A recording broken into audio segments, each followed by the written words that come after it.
Vous souhaitez m'encourager à continuer ce podcast? Alors n'hésitez plus. Allez sur iTunes, mettez 5 étoiles et laissez un commentaire d'encouragement. Merci.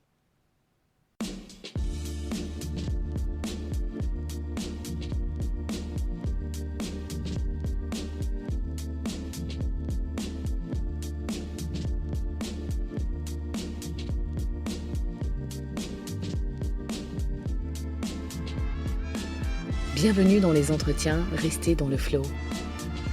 Le podcast d'une MeToo où l'on se raconte et partage avec des invités, des professionnels, des parcours de vie, des résiliences.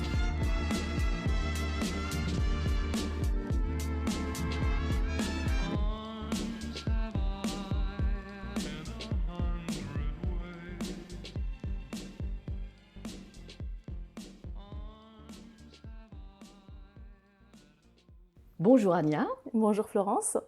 Anya, je t'ai découverte courant 2018 lorsque j'ai commencé à réfléchir à mon podcast Rester dans le flow. Je suis tombée sur l'un de tes articles à l'époque, mais il était encore trop tôt pour moi pour lire plus avant l'histoire des autres et je l'ai laissé de côté. Et puis, grâce à une ONG féministe que je suis depuis son lancement, le Salon des Dames, et une jeune fille de 16 ans, Tilal, qui a participé à un concours de plaidoirie sur le thème des droits de l'homme en avril dernier en remportant le premier prix avec son texte « Femmes, violées et société », je suis retombée sur ton blog « Les Résilientes », car tu as partagé son magnifique texte. Et là, je me suis dit qu'il était temps que je te lise, puis que je te contacte. Il fallait que de lectrice d'un blog dans lequel je me reconnaissais, nous passions au stade de la rencontre, après avoir moi aussi depuis septembre 2018 avancé dans mes projets et fait mon coming out de résiliente à travers ce podcast pour lequel nous nous retrouvons aujourd'hui. Alors évidemment, tu t'en doutes, du moins tu l'as très vite compris lors de nos premiers échanges, tu m'as touchée parce que nous vivons toutes deux cette phase de sublimation qui vient après la résilience. Ce besoin de traduire d'une manière ou d'une autre ce sentiment de vie que nous avons en nous, que nous portons avec le désir de le partager avec d'autres. Toi à travers le coaching de vie et ton association Les Résilientes, moi avec le podcast Rester dans le flow et qui sait un jour peut-être aussi des conférences. Alors avant que nous n'abordions le sujet qui te tient à cœur, le soutien aux victimes via ton association ainsi que le coaching de vie spécialisé dans l'accompagnement des victimes de violences sexuelles, peux-tu nous dire en quelques mots d'où tu viens ? Merci Florence de m'avoir invitée. Avant d'arriver au coaching, j'ai travaillé une vingtaine d'années dans la maroquinerie et j'ai géré une marque de sacs. J'étais créatrice et directrice artistique. Je travaillais avec mon mari pour la marque Sabrina à Paris. Suite à ça, j'ai travaillé 15 ans avec lui et petit à petit, je me suis orientée vers la reprise de mes études. En fait, j'avais besoin de faire quelque chose qui avait plus de sens avec mon histoire. C'est comme ça que j'ai repris mes études l'année dernière. J'ai fait une formation de coaching qui a duré à peu près 1 an et aujourd'hui, je suis coach de vie spécialisée en résilience. C'est pas anodin la résilience. Tu reprends tes études, mais qu'est-ce qui t'a poussé à vouloir les reprendre justement, ces études ? J'ai dû arrêter mes études, mes parents m'avaient demandé d'arrêter.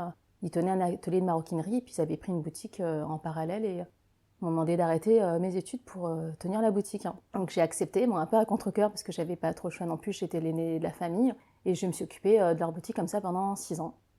Et après j'ai rejoint mon mari qui était lui aussi dans la maroquinerie et du coup je l'ai accompagné dans sa marque, le développement de sa marque pendant une quinzaine d'années. Mais c'est vrai que si j'avais eu le choix, à 19 ans, j'aurais continué mes études en fait. J'aurais fait des études de commerce, rien à voir avec le coaching. Je pense que j'avais besoin de me réaliser aussi à travers la reprise de mes études, de faire un choix d'un métier qui me passionne et d'aller jusqu'au bout cette fois, de choisir vraiment ma voie, mon activité, que ce ne soit pas le choix de mes parents ou le choix de ma belle famille, de mon mari. C'est symboliquement fort en fait. C'est pas des études de commerce que tu as repris. Tout à fait. J'ai commencé une thérapie il y a 2 ans en fait, qui a duré 1 an. J'avais des soucis de couple et en fait, du coup, c'est parti d'une thérapie de couple et c'est devenu finalement une thérapie individuelle.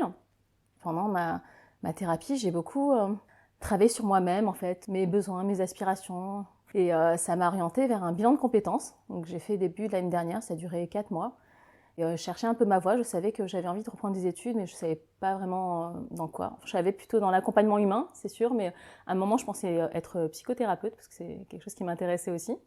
Et finalement, le coaching, c'est parce que j'ai eu un coup de cœur, en fait. Je suis allée à des portes ouvertes d'écoles, donc je suis allée à des écoles de psy, des écoles de coaching. Et là où je suis allée, c'est la démarche, en fait, qui m'a vraiment parlé. C'est atteindre des objectifs, en fait, dans Enfin, vraiment, c'est tourné vers l'avenir. Tu vois, la psychothérapie, c'est plutôt me résoudre des soucis dans le passé des gens. Et moi-même, j'étais en fin de thérapie et puis je me suis dit, mais je ne sais pas si j'ai envie de suivre plusieurs années des patients voilà, sur des problèmes liés au passé, parce que moi-même, je sors de mon passé. Le coaching, ça me parlait beaucoup parce que c'était vraiment plus dans l'action. Il y avait un mouvement, une transformation, un changement dans la vie. Et c'est ça qui me parlait, accompagner des gens sur le chemin de leur transformation personnelle. Du coup, tu as fait ce choix finalement d'aller de l'avant, d'aider, de te former pour aider les autres à eux-mêmes aller de l'avant, à prendre des décisions. Mais tout ça, ça reste quand même lié à ton passé. C'est bien ce qu'on voit avec ton blog Les Résilientes, par contre. Tout à fait, en fait. Je pense que ces choix de vie, je ne les aurais pas faits si j'avais pas eu ce passé, j'aurais pas eu la même histoire. J'aurais pas fait ces choix-là. Ça, c'est sûr. Le fait que moi-même, j'ai réussi à surmonter mon passé, j'avais besoin de lui en donner un sens, en fait. J'ai besoin d'aider les gens avec mon histoire, mon parcours. Je pense que ça peut aider des personnes qui passent par les mêmes étapes et qui ont eu les mêmes questionnements que moi à un moment de ma vie. Voilà, en fait, vraiment, je me cherchais. En fait. Je me dis, mais je ne sais pas, qu'est-ce que j'aime faire en réalité? Qu'est-ce que j'ai envie de faire du reste de ma vie? Est-ce que je me vois faire ce même métier? Ça faisait 20 ans que j'étais dans la maroquinerie. Est-ce que je vais continuer encore 20 ans comme ça? Est-ce que ça me fait vibrer? Est-ce que le matin, je me réveille? C'est quelque chose qui a du sens pour moi. Et en fait, je me suis questionnée beaucoup comme ça. Et je me dis, ben, il manque quelque chose en fait. Alors, mon travail, je l'adorais parce que c'était un travail très artistique. Voilà, je créais des collections, j'avais une équipe à gérer. J'avais beaucoup de responsabilités, beaucoup d'autonomie. Enfin, voilà, pendant une vingtaine d'années, j'étais hyper contente et puis je travaillais pour mon compte, donc je comptais pas les heures. Mais je trouve que ça manquait peut-être un côté plus humain. Enfin voilà, vendre des sacs aux gens, je vais pas leur dire que ça va les rendre beaucoup plus heureux, quoi. Être heureux peut-être 5 minutes d'avoir un nouveau sac et tout. Et ça, voilà, acheter un produit, ça va pas transformer notre vie en fait. Pas sur le long terme en tout cas. En tout cas, non, pas pour moi, ça c'est sûr. Mais bon, moi, ça me rend heureuse de m'acheter une robe, un sac, quelque chose qui me fait plaisir. Mais c'est un plaisir qui n'est pas assez durable dans le temps. Ouais, furtif. Et je pense qu'on est tout le temps à la recherche de plaisir comme ça, furtif. Et tandis que quand tu as vraiment une paix intérieure en toi, aujourd'hui, je suis vraiment plus épanouie. Donc c'est vrai que je ressens vraiment ça comme une paix intérieure. Et j'avais envie de communiquer ça, enfin, de dire aux gens, ben, moi, de quoi je suis partie, à quoi je suis arrivée, quelles étaient les étapes. Et moi, ça m'aurait tellement aidé en fait d'avoir quelqu'un qui me parle de son parcours et qui me donne de l'espoir comme ça. Ça faisait sens pour moi en fait d'accompagner des personnes sur le chemin du changement parce que moi, ça m'a vraiment passionnée d'apprendre à me connaître, de me trouver en fait. Et je me dis mais je trouve ça tellement cool en fait d'apprendre tout ça de soi. Ça m'a tellement passionnée que je me dis mais je vais aller plus loin. Donc en fait c'est vrai que la formation au départ de coaching, je l'ai pas fait dans un but en me disant tiens je vais être coach spécialisé en résilience et tout. Je l'ai fait parce qu'en fait moi-même je suis passionnée de développement personnel et ça m'a tellement aidée dans ma vie. Je me dis ben je le fais dans un but de développement perso en fait. La formation de coaching je fais pour apprendre à mieux me connaître encore moi, pour aller plus profondément dans la connaissance de soi et puis après je me dis je verrai en fait ce que j'en fais si j'ai le diplôme. Mais au départ c'était vraiment pour moi-même. Ça m'amène à te proposer une petite lecture parce que on sait très bien toutes les deux que ce développement personnel t'a amené vers le coaching. Tu l'as décrit dans ton blog Les Résilientes à travers un premier texte qui s'appelle Voyage au bout de la nuit. Tu me dis si tu veux qu'on le lise ou pas. Ah oui, avec plaisir, t'en prie. Donc en février 2018, tu racontes ton histoire à la troisième personne.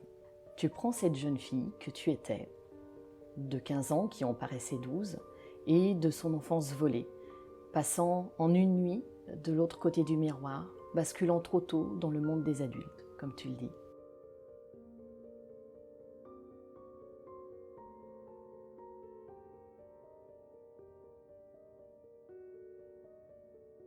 Mais le violeur ne savait pas que la jeune fille avait un courage et une résistance hors du commun.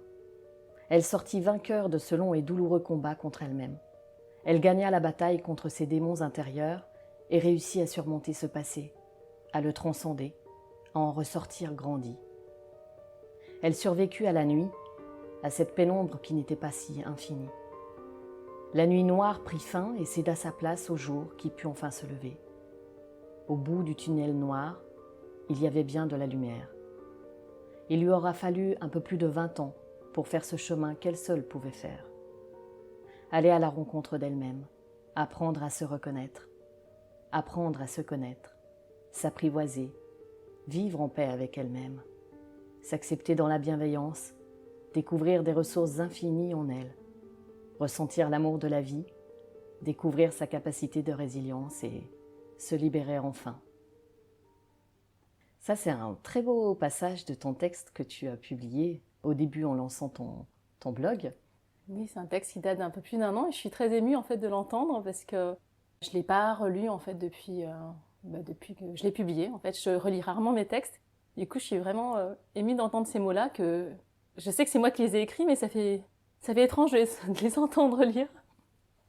Et tu disais, tu l'as écrit à la 3e personne Oui. parce qu'en fait, tu as raconté ce conte. C'est comme ça que tu as raconté ton histoire à tes enfants. Tout à fait, en fait. Je l'ai écrit de la même façon en fait que je l'ai raconté à mes enfants. Donc mes enfants, j'aurais dit aussi l'année dernière. Et j'aurais raconté sous la forme d'un conte. Donc j'ai repris cette forme-là pour l'écrire sur mon blog. Donc je pense que ça devait commencer par Il était une fois, une petite fille de 15 ans, etc. En fait. Je l'ai raconté à la 3e personne, non pas parce que je suis détachée de mon histoire, pas du tout, mais j'estime que c'est l'histoire de l'enfant que j'étais, sous la forme d'un conte. Il y a une morale dans l'histoire, donc, et j'estime qu'il y a une leçon de vie à en tirer. C'est pour ça que j'ai raconté à la 3e personne. Mais j'ai dit à mes enfants, ce que je veux que vous reteniez l'histoire, en fait, c'est la morale. C'est aujourd'hui, est-ce que je vais mal ? Non. Est-ce que je suis heureuse ? Oui. Je ne suis pas déprimée, je vais très bien, en fait. Et c'est ça qu'il faut retenir de cette histoire, qu'on peut passer par des éléments tragiques dans sa vie qu'on ne choisit pas. Mais ce qu'il faut retenir, c'est celle que je suis aujourd'hui, celle qui est devant vous. Et donc, c'est ça que je veux que vous reteniez. Et c'est comme ça que j'ai raconté aussi sous la forme d'un conte. Et c'est vrai que j'écris rarement à la 3e personne. Je pense que c'est le seul texte sur mon blog qui est écrit à la 3e personne. Ça me paraissait un peu une évidence de l'écrire de cette façon-là. Nos résiliences à toutes les deux sont construites sur quelque chose de très différent. Moi, ça s'est un peu étalé sur le temps. Les viols se sont étalés sur le temps. Toi, c'est vrai qu'en soi, ça fait presque plus penser à, comme à des viols de guerre. Enfin, une enfant qu'on bâillonne, qu'on attache. C'est un événement bien spécifique avec effraction de l'intérieur, c'est-à-dire de la maison. Enfin, il y a vraiment eu effraction dans tous les sens du terme, jusqu'à ta propre personne, avec tes proches, pas très loin, pas dans la même pièce, mais pas très loin, bâillonnés eux aussi. C'est quand même très spécial. Toutes les personnes résilientes ne vivent pas, c'est pour ça que ça me fait penser au drame de guerre, ne vivent pas ces mêmes conditions. Comme une arme de guerre, tu veux voilà, dire, c'est ça ? C'est ça, exactement. Peut-être que c'est pour ça aussi, enfin, tu as raison, parce que quand je raconte mon histoire, en fait, c'est vrai, bon, je raconte pas à la 3e personne quand je raconte à des amis ou des proches, et donc j'ai l'impression que mon histoire, elle est assez spécifique, comme tu dis, c'est vraiment isolé dans le temps, donc ça s'est passé une fois, mais je sens qu'il y a, que c'est comme, qu'il y a vraiment une violence, en fait, et les gens, ils ont peut-être du mal à imaginer les conditions dans lesquelles c'est passé. C'est tellement violent pour eux que peut-être le fait d'écrire à la 3e personne, c'est une façon aussi d'adoucir en fait les faits, parce que comme tu dis, c'est vrai, voilà, j'étais séquestrée, ligotée, bâillonnée, voilà, ils étaient armés de couteaux, j'ai cru que j'allais mourir, enfin, et le fait d'écrire à la 3e personne, j'ai l'impression que c'est moins violent à lire en fait. C'est peut-être qu'une impression, mais j'ai l'impression que pour le lecteur, c'est moins violent de lire dans ces conditions que de dire Et puis en fait, je sais que c'est mon histoire, mais ce n'est plus celle que je suis aujourd'hui. En fait, c'était moi, enfant, donc c'est pour ça que j'écrivais à la 3e personne. Ce qui s'est passé 25 ans depuis. Et j'ai beaucoup changé, j'ai tout un parcours. Et je trouvais ça étrange de marquer peut-être je, parce que c'est plus celle que je suis, mais c'est moi enfant, donc je l'écris au nom de mon enfant intérieur. Et si on revient un peu sur les... Tu disais tout à l'heure, tu as fait ce travail de développement personnel qui t'amène au coaching, mais tu as parlé de thérapie aussi. Quelle est la thérapie que tu as utilisée justement pour pouvoir ressortir, enfin ce problème quand il est ressorti, enfin ce problème non, ce traumatisme quand il est ressorti, c'était dans quelles conditions ? Tu étais... justement en thérapie avec quelqu'un? C'est quoi, de la psychologie clinique? C'était un psychologue? Mon travail de thérapie, c'est ça avec oui. Moi, c'était une psychothérapeute qui est psychanalyste aussi. Et donc, on faisait un travail... j'ai beaucoup travaillé sur lever le poids de la culpabilité. Voilà. J'ai fait un travail aussi avec mon enfant intérieur. En fait, comment me réconcilier avec mon enfant intérieur. On a fait pas mal de travail. Alors, je pense que c'est... Alors, moi, je ne suis pas spécialiste, mais c'est des exercices de visualisation. Donc, forme d'hypnose. Je ne sais pas si c'est l'hypnose ericksonienne ou pas, mais c'est la visualisation. Donc j'ai fait beaucoup de travail comme ça, et ça m'a beaucoup aidé en fait de me visualiser moi enfant, de me reconnecter à mon enfant intérieur, de me réconcilier avec elle, lui parler, de la prendre dans les bras, etc. Ça, c'était très très fort en fait. Ça m'a vraiment remué de faire ce travail-là. J'étais en larmes à chaque fois que je me reconnectais à mon enfant et je pensais pas, tu vois, que je pouvais ressentir ces choses-là avec. Enfin, j'ai jamais fait ce travail-là en fait avec moi enfant. Tu vois, de Oui, c'est-à-dire que tu as m'imaginer. d'abord été dans le secret pendant Tout à 20 ans fait. avant de pouvoir ressortir tout ça. Ouais, de ressortir ça et de dire à l'enfant que j'étais, mais t'es courageuse, t'es forte, t'es intelligente, je t'aime. En fait, se dire à soi-même je t'aime, c'est pas si facile en fait. Mais c'est très puissant. Mais je me rappelle que ces exercices-là, ça a eu beaucoup d'impact chez moi en fait quand je faisais mes séances de thérapie.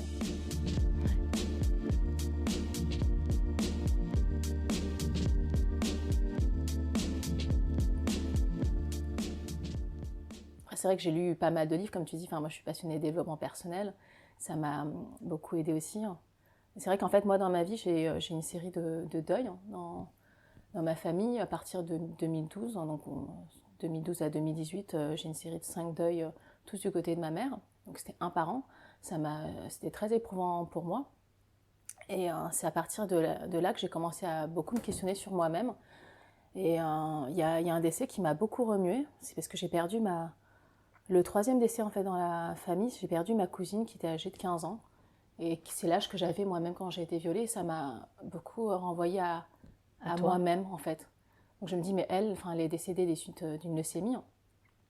Et je me dis, bah, elle se bat contre un cancer. Et moi, à 15 ans, je me battais contre moi-même, tu vois. Et je me suis dit, mais voilà, elle n'a pas survécu. Et moi, en fait, aujourd'hui, je suis en vie. Et c'est à partir de là, je me disais, mais et moi, j'ai la chance d'être en vie. Et qu'est-ce que je vais faire du reste de ma vie, en fait? Et ce passé-là, en fait, alors j'y pensais pas tous les jours, mais c'est un boulet que je traînais, en fait. Et je me dis, mais voilà, moi, j'ai la chance d'être en vie. Mais ce passé-là qui me pèse et je suis pas morte. Et qu'est-ce que je vais faire du reste de ma vie? Est-ce que j'ai envie de continuer à subir des choix que je ne fais pas ou des choix que des autres font pour moi? Et c'est ça qui m'a beaucoup remué, les décès. Et c'est là que j'ai commencé à lire beaucoup de livres de développement personnel. Et ça m'a énormément aidé à me reconnecter en fait à moi-même, à mes besoins, mes désirs. Et jamais je me posais la question, mais qu'est-ce que je veux dans la vie? Qu'est-ce que j'aime? Quelles sont mes attentes? Qu'est-ce que j'accepte? Qu'est-ce que je refuse dans la vie? À quoi j'aspire et tout. Ben, jamais je me posais ce genre de questions en fait. On me disait fais ça, c'est bien pour toi, ah bah ok, voilà. Ou arrête tes études, ben ok. Ou faut faire comme ça, d'accord. Enfin, en fait, je pense que ça m'arrangeait aussi qu'on prenne des décisions pour moi parce que j'avais pas tellement envie de réfléchir. Et puis moi, à l'époque, j'en veux pas du tout à mes parents parce que j'estime qu'ils ont fait de leur mieux. Et puis moi-même, j'ai accepté en fait les choix qu'on faisait pour moi parce que je n'étais pas prête à choisir et à réfléchir en fait. Je pense que je mettais mon cerveau un peu en mode pause et ça m'arrangeait de pas trop réfléchir. J'avais voilà, ce flow mental et tout. Je ne voulais plus réfléchir, tu vois. C'était... C'était c'était plus facile de rester dans ta zone de Ah, confort. tout à fait. Et donc, il y a 2 ans, tu as explosé tout ça et tu es sortie de cette fameuse Ah zone bah de oui, voilà. confort. Bah, ça a commencé déjà avec les lectures et tout, ça m'a quand même réveillée. Il y a des fois, je lisais des bouquins, je dis, oh, mais j'ai l'impression que l'auteur, il est en train de sortir du livre pour me donner un message où il a écrit ces lignes pour moi, tellement en fait c'était fort. J'ai dit, mais c'est pas possible, on peut comprendre ce que je ressens actuellement et tout. Donc j'ai lu beaucoup de livres. Et après, l'étape d'après, c'était commencer ma thérapie. Donc c'est vrai que moi-même, je pense que je serais peut-être pas allée voir une psy pour résoudre ce problème du passé, parce qu'à l'époque, je me dis, bon, c'est bon, je peux vivre avec et tout. Mais parce qu'en fait, c'est des problèmes de couple qui m'ont amené à une thérapie de couple. Et là, on a fait 2 séances. Là, à l'époque, je pouvais en parler librement de ce qui m'était arrivé. Et la psy a dit, non, mais en fait, il faut d'abord régler vos problèmes perso. Donc là, le couple, c'est secondaire, en fait. Ça découle, des problèmes de couple, ça va découler de vos problèmes perso. Donc aller en thérapie individuelle. Et là, elle m'a conseillé à une consoeur. Et je suis allée la voir et ça a tout de suite matché entre nous, en fait. Le feeling est passé. Et là, j'ai tellement appris, j'étais tellement contente d'avoir quelqu'un avec qui parler, en fait, et qui ne me juge pas. Et la chance que j'avais, c'est que la thérapeute qui me suivait, quand je lui racontais mon histoire, elle-même m'a dit qu'elle avait vécu la même chose quand elle était enfant, donc elle avait vécu aussi des violences sexuelles. Et là, ça m'a tellement rassurée, tu sais, qu'elle me dise ça. Je me dis, mais en fait, cette personne-là, elle va pas me juger. Elle va comprendre ce que je dis, elle va pas, voilà, non, mais elle me croit, elle me jugera jamais. Et je me dis, bah, j'ai pas besoin d'expliquer pourquoi je me sens coupable, honteuse, etc. Je sais qu'elle va me comprendre et je me suis sentie vraiment tout de suite à l'aise avec elle et je savais que c'était la bonne. Et c'est comme ça que le feeling est passé et je ne me suis pas trompée. C'est comme ça qu'on a fait un travail ensemble qui a duré 1 an. J'en suis très reconnaissante parce que je pense que sans ce travail de thérapie, je n'aurais pas pu aller aussi loin aujourd'hui. Et je pense que sans ce travail de thérapie, je n'aurais pas pensé à faire un bilan de compétences, à me questionner sur ma vie, à reprendre des études, etc. C'est parce que ça m'a tellement apporté en fait de lever le poids de la culpabilité et de me dire en fait je peux choisir ce que je veux faire de ma vie et que j'ai le droit en fait et je me donne l'autorisation de le faire. Ça m'a ouvert le champ des possibles, vraiment. C'est marrant, je ne m'attendais pas du tout à ce que tu parles du fait que la thérapeute elle-même a été victime et échangé à ce propos avec toi. Je trouve ça étonnant. Enfin, je me remets dans un contexte, est-ce que moi, avec une cliente, j'aurais parlé de ce fait-là? J'avoue que non, mais ouais, ça m'étonne assez. Mais toi, ça t'a rapproché d'elle. Je pense que Ça je a me suis permis sentie le comprise. travail, ouais, Parce que dès la première séance, thérapeutique. du coup, je lui ai raconté pourquoi je venais, que j'ai essayé de faire une thérapie de couple et que la thérapeute m'a conseillé de la voir, etc. Puis après, je lui ai raconté pourquoi je fais une thérapie. Parce que j'ai ce problème-là de mon passé et que je veux vraiment résoudre définitivement. Et c'est dès la première séance, à la fin de la séance, elle m'a dit, bon, elle m'a pas non plus raconté son histoire, enfin, elle m'a juste dit qu'elle était victime elle-même de violences sexuelles dans son enfance. Et je pense, enfin, je me suis sentie en confiance avec elle, en fait. Alors, je ne sais pas si elle a dit pour que je me sente en confiance ou c'est parce que peut-être que mes mots l'ont touchée, elle avait envie de me partager ça, je ne sais pas. Mais c'est le fait qu'elle me dise ça, ça m'a tellement aidée, en fait. Et je me suis dit, je sais que je n'ai pas besoin de chercher quelqu'un d'autre, je sais que c'est la bonne. Et j'ai vu ça comme un signe, tu vois. Quelqu'un Ouais, me ouais, dise, ouais, ouais. je me dis, mais quelle est la probabilité que je tombe sur une thérapeute qui me dise ça, en fait, qui me dise ces mots, en fait, que j'ai besoin d'entendre aujourd'hui. Et de voir, en fait, que c'est une femme voilà, qui va bien et qu'elle-même, elle me racontait son parcours, qu'elle avait aussi un parcours avant et qu'elle avait repris des études, qu'elle était devenue thérapeute, etc. Et je trouvais ça tellement cool. Je dis, mais en fait, on peut reprendre des études, tu vois, 40 ans. J'ai dit, finalement, il n'est pas trop tard. Et dans ma tête, tu vois, j'étais persuadée que, non, c'est trop tard, on ne peut pas reprendre ses études, on peut pas... Puis je disais, non, en fait, j'ai pas tellement de compétences. Enfin, j'ai des compétences dans mon travail, la maroquinerie, la création de sacs, mais vous ne voyez pas faire autre chose parce que je me dis, de toute façon, j'ai pas de diplôme. Enfin, j'ai juste un BTS, mais je me dis, j'ai pas fait une école de commerce, j'ai pas fait des grandes études, etc. Donc, je me sentais pas légitime pour faire autre chose. Le fameux syndrome de l'imposteur, après. Alors, si on vient à parler de ton travail et de ton association, donc comme je l'ai dit, tu as créé le blog Les Résilientes et puis très rapidement, tu as créé l'association Les Résilientes, et qui est un lieu d'entraide, de bienveillance, comme tu le dis, et de partage entre des résilients et des résilientes. Je dis des résilients à propos, parce qu'on y reviendra plus tard. Oui.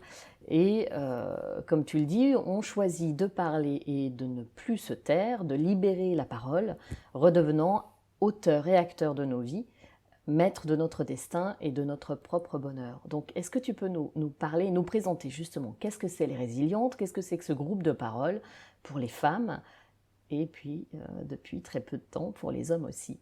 Je vais raconter comment est né ce blog en fait, parce qu'au départ, il y a 1 an et demi, je ne pensais même pas créer un blog. J'ai écrit ce blog, c'était suite à mon dépôt de plainte. Il y a un an et demi, j'ai porté plainte pour viol sur mineur et dans mon cas, c'était prescrit. Voilà, donc j'ai fait 11 mois trop tard, mais j'ai vraiment fait pour la reconnaissance du préjudice. Je ne cherchais pas à me faire justice ou à avoir un procès, c'était pas du tout ça. Et en fait, moi j'étais auditionnée à la brigade de protection des mineurs.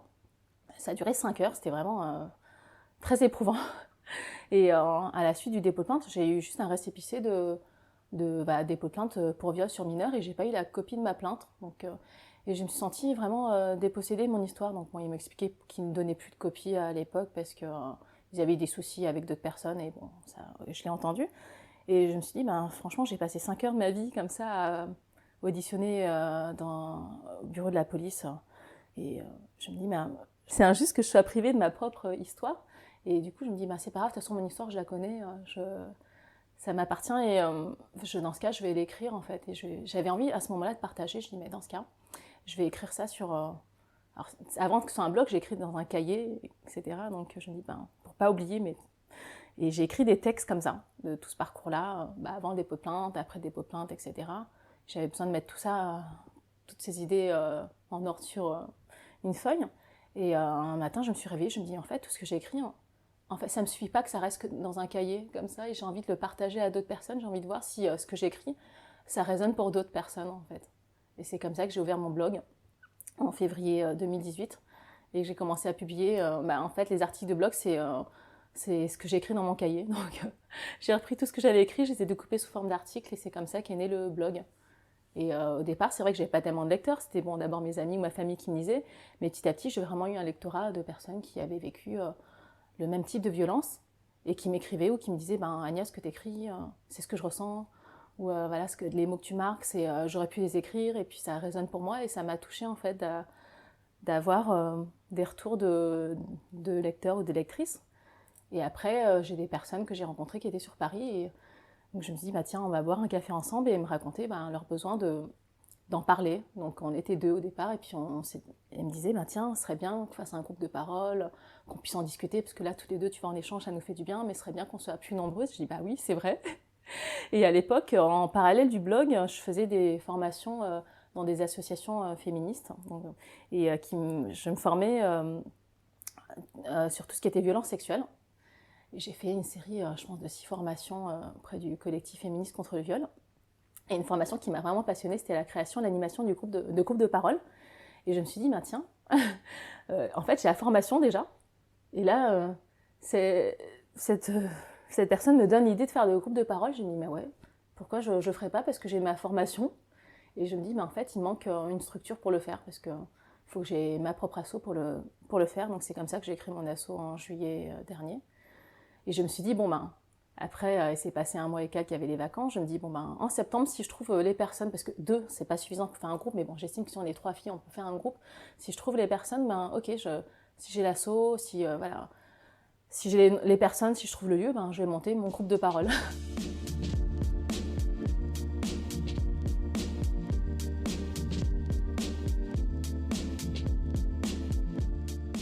Le groupe de parole, ça part d'un constat, c'est qu'à Paris, il n'y avait quasiment pas de groupe de parole spécifique violence sexuelle. Et donc, c'est vrai que moi-même, j'ai cherché sur Internet, j'en ai pas trouvé. Donc, je me dis, c'est pas possible que dans une grande ville comme Paris, il n'y ait pas de groupe qui existe, en fait, par rapport à d'autres pays anglo-saxons, ou que ce soit en Grande-Bretagne, je sais pas, au Canada, aux États-Unis, dans d'autres pays du monde. Ils sont beaucoup plus avancés que nous pour la prise en charge des victimes. Et à Paris, il n'y a rien. Je me dis, je trouvais ça aberrant. Je me dis, mais comment c'est possible? Alors, je ne vais pas dire qu'il y a vraiment rien. Il y a quelques groupes qui sont faits, mais ce n'est pas des groupes qui sont réguliers, en fait. Mais sur Internet, c'est vrai que j'ai des groupes spécifiques violences sexuelles qui soient réguliers toutes les semaines, toutes les 2 semaines. J'en ai pas trouvé d'autres que mon asso. À moins que ce soit des assos qui n'ont pas de site Internet, mais j'en ai pas trouvé d'autres. Et c'est comme ça que je me suis lancée dans l'aventure depuis septembre des groupes de parole. Et du coup, donc à raison d'1 fois par semaine, il y a un rassemblement de personnes victimes, qui ont été victimes et qui ont déjà basculé dans une forme de résilience ou pas forcément, qui sont sur le chemin de la résilience. Moi, j'estime qu'à partir du moment où la personne me contacte pour participer à un groupe, la personne fait ces démarches-là, de dire j'ai envie d'aller de l'avant, de me reconstruire, de parler avec d'autres personnes qui ont vécu la même chose, j'estime qu'on n'est plus victime, en fait. C'est qu'on a déjà commencé son parcours de résilience et qu'on est ex-victime. Donc à un moment de notre vie, on a besoin d'être victime, mais dès le moment où on fait la démarche, que ce soit d'intégrer un groupe de parole ou même d'aller voir un thérapeute ou commencer à en parler, etc., de se libérer par la parole, j'estime qu'on n'est plus victime. Bon, ça, c'est mon point de vue à moi. Et les groupes, en effet, je les anime maintenant toutes les semaines. Donc au départ, quand j'ai commencé en septembre, je faisais un groupe tous les 15 jours, parce qu'on n'était pas assez nombreuses pour en faire toutes les semaines, mais petit à petit, le nombre de participantes a grossi. Et dès janvier de cette année, j'ai dû faire j'ai dû faire un groupe par semaine. Donc maintenant, j'anime 4 groupes par mois pour les femmes. Et depuis ce mois-ci, j'ai créé un groupe pour les hommes victimes aussi. Voilà, parce que ça, c'est quelque chose dont on parle. On commence à en parler un peu ces temps-ci, réellement parce qu'en fait, il y a des cas qui se sont révélés avec des hommes d'église. Tout à fait. Mais sinon, ça passerait complètement à l'as. Non, tu as tout à fait raison. Alors c'est vrai que moi, quand j'ai commencé à écrire sur mon blog, je ne pensais pas avoir un lectorat masculin. Donc c'est vrai que je pense que le lectorat est la majorité, ce sont des femmes qui me lisent, mais Moi, c'est depuis l'année dernière, en fait, vers le mois de novembre-décembre, j'ai un homme qui avait commencé à m'écrire pour me demander, tiens, Ania, j'ai vu que tu fais des groupes de parole, voilà, pour les femmes, c'est super, mais voilà, moi, je suis un homme, j'ai subi aussi des violences sexuelles, est-ce que tu connais une asso qui fait ce que tu fais? Donc, j'ai commencé à chercher, je me dis, mais en fait, non, je vois pas. Donc, après, je me dis, mais c'est vrai que pour les femmes, il n'y a pas grand-chose, mais il y a quand même des numéros d'appel nationaux pour s'informer, que ce soit viol, femme, information ou violence faite aux femmes. Et je me dis, même pour les hommes, je ne vois même pas s'il y a un numéro d'appel. Donc, et j'ai cherché, je n'ai pas trouvé pour lui. Donc j'ai dit, pour l'instant, je ne connais pas, je peux donner ces numéros d'appel de telle asso féministe. Hein, peut-être qu'ils auront des infos à te donner. Et donc j'ai gardé après les coordonnées de la personne pour dire, un jour, si je fais un groupe pour les hommes, je te tiendrai informé. Pour l'instant, c'est vrai que je n'en fais pas parce que je n'ai pas assez de demandes. Et après, cette année, je commençais à avoir une demande, et puis après une troisième demande. Je me dis, mais en fait, il y a vraiment de la demande. Et je ne pensais pas que mes mots pouvaient résonner pour des hommes. Et je me dis, mais quel que soit le sexe, de toute façon, finalement, on a subi ce type de violence, on peut se retrouver dans mes mots. Donc je ne dis pas que tout ce que j'écris, c'est pas du tout la vérité absolue pour tout le monde, mais je pense que le type de souffrance que j'ai ressenti, ça peut résonner pour des hommes, pour des femmes. Oui, je pense que c'est pas une question de genre, en fait. C'est une question d'effraction, une question pour dès qu'on est dans une violence incestueuse, d'effraction et de cassure de liens. Donc que ce soit avec un enfant qui était un petit garçon ou avec une petite fille, malheureusement, je pense que c'est assez similaire. Tout à fait. Puis après, je me disais, mais quand même, si j'ai la demande, et si je me dis, pour les femmes, déjà qu'à Paris, il n'y avait vraiment pas grand-chose, il n'y avait quasiment pas de groupe, je me dis, pour les hommes, à mon avis, il y a encore moins, et peut-être que pour les hommes, c'est le sujet est peut-être encore plus peut-être tabou. Alors, je veux dire que c'est peut-être plus difficile pour eux d'en parler, parce que c'est peut-être moins d'actualité. On parle plus des violences faites aux femmes qu'aux hommes, et ça ne veut pas dire que ça n'existe pas, en fait. On en parle moins. Et je me dis, en fait, ce que j'ai fait pour les femmes, les groupes de femmes, pourquoi je ne pourrais pas refaire la même chose pour les hommes? J'estime que le parcours de reconstruction est le même. Alors peut-être que ça touche à des choses en fait qui sont peut-être un peu différentes, ça peut peut-être toucher à la virilité. Oui, après c'est sociétal. C'est sociétal, mais au-delà de ça, je pense que ça touche plutôt à notre identité profonde, c'est-à-dire nous en tant qu'êtres humains, donc quel que soit le sexe de toute façon. Et quand j'ai eu assez de participants, je me dis, dans ce cas, je vais me lancer, je vais le faire, ce groupe pour les hommes, parce que c'est quelque chose qui me tenait à cœur, et je pense que aussi je fais parce que dans ma vie, j'ai eu beaucoup d'hommes qui m'ont soutenue, qui m'ont aidée. Et alors, j'ai eu beaucoup de femmes aussi, mais j'étais étonnée en fait de recevoir autant de soutien d'hommes. Je pensais que c'était un sujet, vu que ça me touche moi en tant que femme, je me dis, mais peut-être que les hommes ne peuvent pas comprendre. Et vraiment, au contraire, dans mon cas, j'ai eu tellement de soutien, d'entraide, d'encouragement de la part d'hommes, ça m'a profondément touchée. Je me dis, mais un jour, j'ai envie de rendre l'appareil, c'est-à-dire que ce que tous les hommes m'ont apporté, ils m'ont aidé vraiment dans mon parcours de reconstruction. J'ai dit, j'ai envie aussi d'aider à mon tour des hommes qui passent par là, parce que voilà, quel que soit le sexe, de toute façon, on a besoin de se reconstruire. Et je me dis, s'il n'y a personne qui le fait, s'il n'y a rien qui existe à Paris, mais pourquoi je ne le ferais pas si je peux le faire, si je l'ai fait pour les femmes, je ne vois pas quelle est la différence pour les hommes. Bien sûr. Bien sûr. C'est ainsi que je me suis lancée ce mois-ci parce que j'ai trouvé les personnes et c'est un projet qui me tient vraiment à cœur. Un parcours de reconstruction n'est jamais fini. En fait, on a toute la vie pour se reconstruire. Et moi, à chaque fois que j'anime un groupe, à chaque fois que j'ai tous ces partages, ces échanges, moi-même, je continue ma reconstruction à moi. Ça me nourrit aussi et ça m'aide. C'est bien, hein, c'est... Bravo. Merci. Et du coup, tu as aussi créé une permanence juridique. Oui, alors ça, c'est grâce à l'ONG. Tu as cité le Salon des Dames, parce qu'à un moment, j'avais un peu de temps et je proposais mes services à Céline du Salon des Dames. Et à un moment, je m'occupais des messages de personnes qui avaient subi des violences. Donc pas forcément des violences sexuelles, mais il s'avérait qu'il y avait souvent des violences sexuelles. Et un jour, j'ai une avocate pénaliste qui m'a écrit, donc grâce à mon engagement dans le Salon des Dames, et qui m'a dit, Ania, si tu veux, si tu as des besoins, moi je suis avocate, je peux te proposer de mon temps. Donc du coup, elle était sur Paris, on s'est rencontrés. Et petit à petit est née l'idée comme ça d'une permanence juridique. Et je me dis, oui, mais ce serait super, mais j'adorerais pouvoir proposer ça dans mon association aux filles que je suis dans les groupes de parole. Et c'est comme ça qu'une fois par mois, on fait une permanence juridique dans l'association. Et alors, j'anime pas moi-même, j'ai la chance d'avoir une avocate. Et maintenant, j'en ai une deuxième qui s'est jointe à ma cause et qui m'offre aussi de son temps. Et voilà, pour conseiller des personnes voilà, que ce soit des hommes ou des femmes qui ont envie de, voilà, peut-être souvent c'est qui ont envie de porter plainte, qui ne savent pas comment faire, pour avoir des conseils juridiques, savoir les démarches, etc. Et ça, c'est vraiment un plus d'être accompagné avant même qu'on le fasse ou pas de dépôt de plainte de toute façon, mais de connaître nos droits, c'est essentiel. D'autant que du coup, parce que voilà, aller déposer plainte, en fait, c'est pas si simple que ça. Enfin, beaucoup de victimes pensent au départ que c'est le fait d'engager une procédure pénale va leur permettre aussi de se reconstruire, alors que malheureusement, ce n'est pas le cas. Donc, avoir des groupes de parole à côté, je suppose que ça, voilà, ça fait un tout et c'est très encadrant et réconfortant. Tout à fait, Face à la justice et à ce bien sûr. qu'on mène au niveau de la justice, qui là n'est absolument pas, et en général beaucoup plus perturbant qu'autre chose. Parce que c'est vrai que par rapport à la justice, voilà, c'est pas tout le monde qui porte plainte, mais des personnes que j'accompagne et qui portent plainte, c'est vrai qu'il y a quand même un délai d'attente. Enfin, on sait pas trop, on n'est pas sûr d'avoir un procès. Et puis si un procès, on connaît pas non plus l'issue du procès. Enfin, on peut pas miser sa reconstruction sur dans l'attente du jugement du violeur en fait.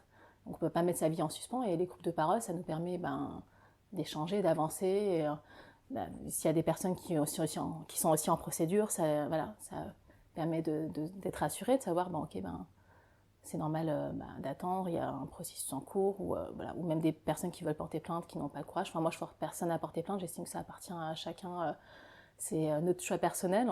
Moi-même, je ne pouvais pas le faire avant, mais Et moi-même, je n'ai jamais voulu le faire et voilà. Je ne souhaite pas le faire. Voilà, donc c'est vraiment personnel. Et puis, tu as raison, il y a des gens qui ont besoin peut-être du dépôt de plainte, ça fait partie de leur étape de reconstruction.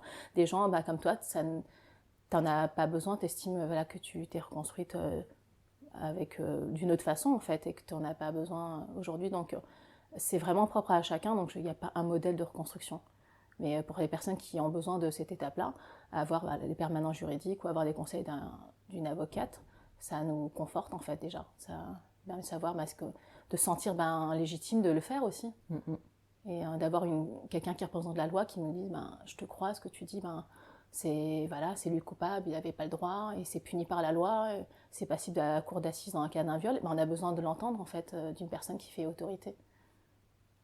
Puis après qu'on le fasse ou pas, c'est possible qu'après ça nous suffise, qu'on n'ait pas besoin de porter plainte, mais juste d'entendre ça, c'est essentiel dans notre parcours de reconstruction.